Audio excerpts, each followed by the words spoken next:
Bibi Brigadir J, Rohani Simanjuntak belak-belakan mengenai hubungan 4 anak Irjen Verdi Sambo dan Putri Chandrawati dengan Brigadir J. Terungkap tidak hanya berperan sebagai ajudan Verdi, ternyata peran layaknya pekerja rumah tangga. Brigadir J juga kerap menceritakan kepada keluarganya mengenai pengalamannya selama bekerja dengan Sambo.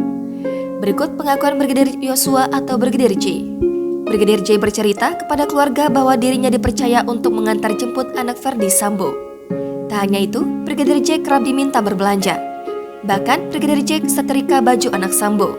Segala keperluan rumah tangga keluarga Verdi Sambo dan Putri Chandrawati juga diurus oleh Brigadir J. Hubungan Brigadir J dengan keluarga Verdi Sambo juga pernah diungkap oleh pengacara keluarga Brigadir J, Kamarudin Simanjuntak. Kamarudin menyebut, Brigadir J adalah ajudan yang paling disayang oleh Irjen Verdi Sambo dan istrinya Putri Chandrawati. Brigadir J bahkan disebut telah dianggap sebagai anak oleh Sambo dan Putri. Tak hanya disayang, Brigadir J juga dimanja oleh atasannya tersebut.